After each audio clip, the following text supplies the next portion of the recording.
You don't think I'd let you marry that beast, do you? You just do what needs to be done. You don't think I'd let you marry that beast, do you? Even if he was the king. Olenna Tyrell said this to Margaery in Season 4, Episode 4, Oathkeeper, shortly after Joffrey's death at the Purple Wedding. She said it calmly, while fixing Margaery's hair, like she was discussing the weather or what to have for dinner. Not like she'd just committed regicide. Not like she'd just murdered the King of the Seven Kingdoms in front of hundreds of witnesses. Not like she'd just changed the course of Westerosi history. Just casual, matter of fact, almost bored. This moment, this brief, quiet confession, reveals everything about how Olenna Tyrell operated. While men like Tywin and Littlefinger schemed loudly and visibly, Olenna worked in the shadows. While others fought for power through armies and alliances, she eliminated problems with poison and moved on. And most importantly, she got away with it. Completely. No one suspected her. No one investigated her. She left King's Landing that very day, returned to Highgarden, and lived free until Jaime Lannister came for her years later. Let's examine exactly what this moment reveals about Olenna's approach to power, why her methods were more effective than the big players in the game, and how she managed to murder a king and walk away untouched. The confession, casually admitting recited. The scene begins with Olenna preparing to leave King's Landing. She's helping Margaery get ready, fixing her granddaughter's hair like any grandmother might. Then, almost as an afterthought, she drops the bombshell. You don't think I'd let you marry that beast, do you? Even if he was the king. Margaery's shocked response. You did this? And Olenna's reply is perfect.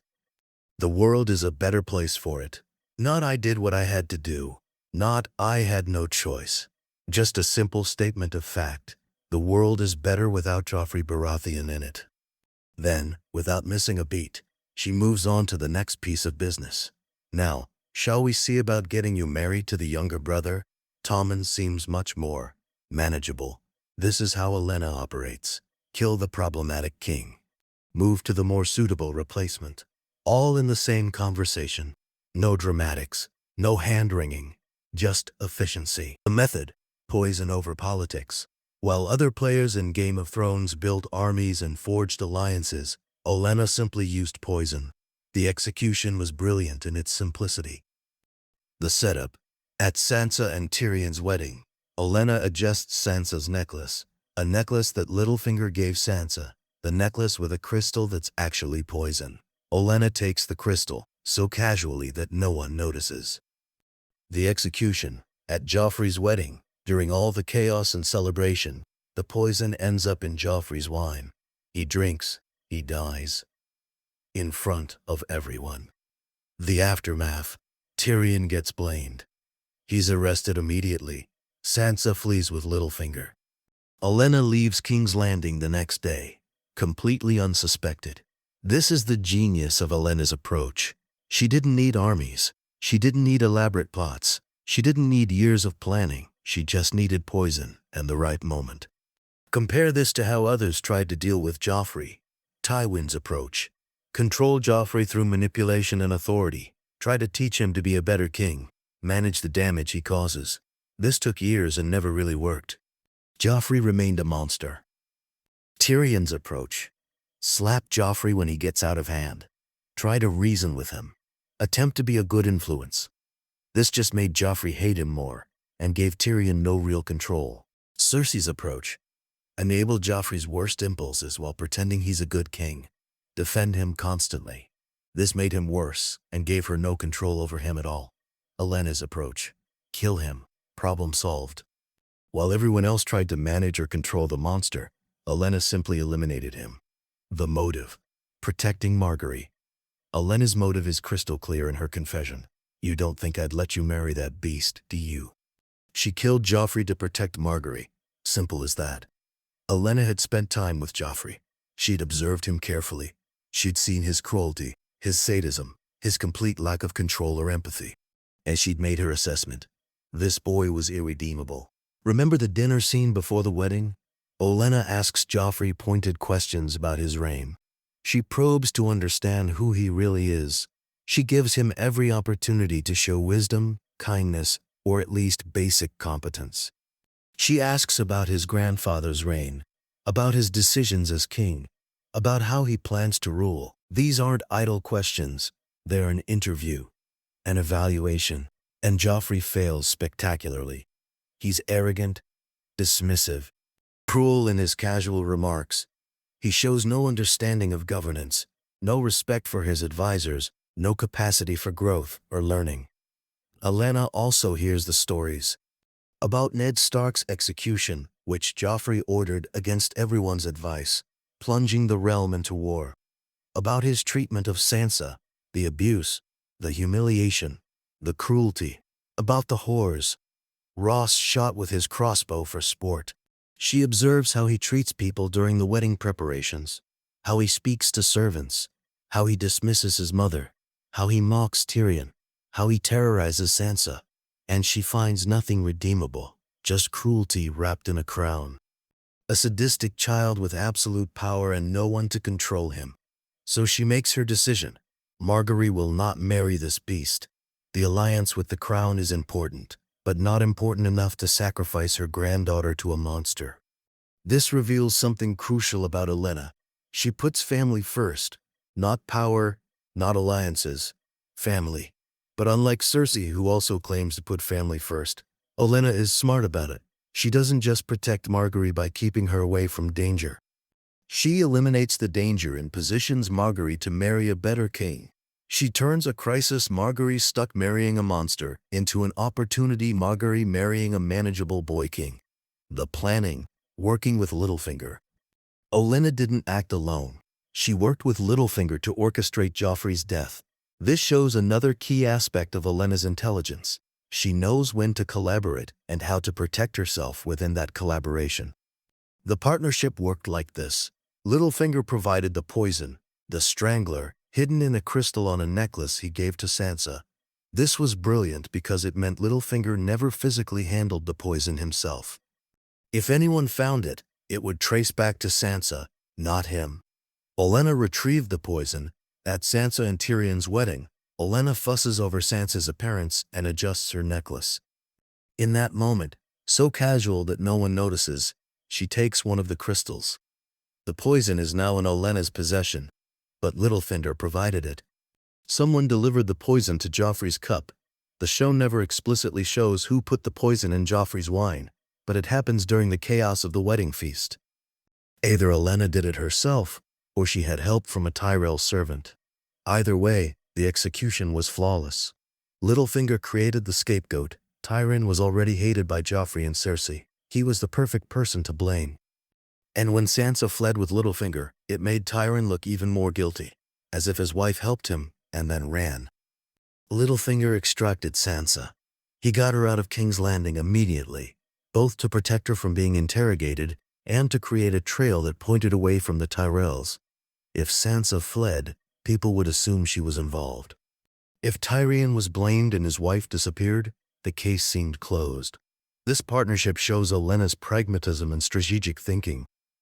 She doesn't trust Littlefinger, no one should, but she's willing to work with him when their interests align. And she structures the partnership so that both parties benefit while protecting themselves. Littlefinger wanted chaos and an opportunity to grab Sansa. Olenna wanted Joffrey dead. Both got what they wanted. But critically, if the plot is ever discovered, the evidence points to Littlefinger. He provided the poison, and Sansa, she wore it. The Tyrells remain clean. And crucially, she keeps the partnership secret. Unlike the Stark-Lannister alliance or the Baratheon-Tyrell alliance, this collaboration leaves no paper trail, no public record, no evidence. Two schemers working in perfect coordination, then going their separate ways. No one ever connects them to the crime. The aftermath. Moving on to Tommen. The most telling part of Olenna's confession is how quickly she moves on to the next objective. Now, shall we see about getting you married to the younger brother? Tommen seems much more manageable. She doesn't dwell on what she's done, doesn't agonize over the moral implications of murdering a king, doesn't worry about getting caught or face any moment of guilt or hesitation. She's already focused on the next move, securing Margaery's position as queen by marrying her to Tommen instead of Joffrey.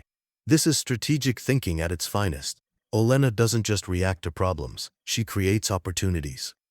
She doesn't just solve immediate issues, she positions her house for long-term success.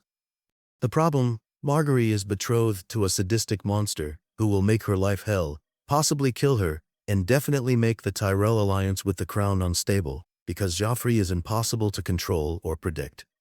Olenna's solution: kill the monster, marry Margaery to his younger brother, who is kind, gentle, and easily influenced.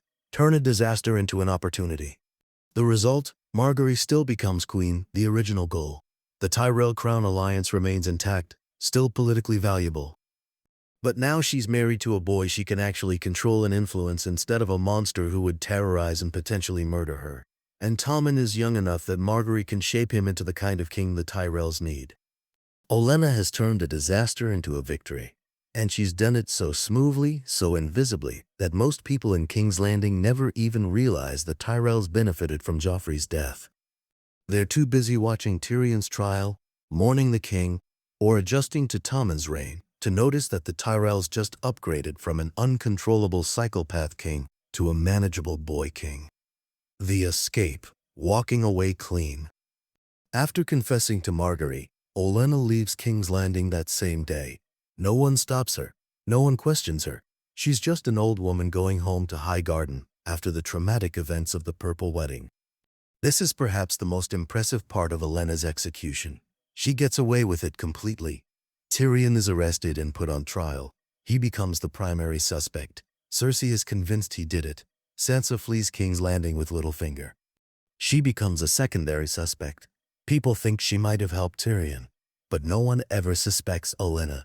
No one investigates the Tyrells. No one questions why Olenna left so quickly. She commits the perfect crime and walks away to live peacefully in High Garden for years. The only person who ever learns the truth is Jaime Lannister, and that's only because Olenna tells him herself when she's about to die. Even then, she does it to hurt the Lannisters one last time, letting Jaime know that Cersei executed Margaery for crimes Olenna actually committed. Olenna's motive is crystal clear in her confession.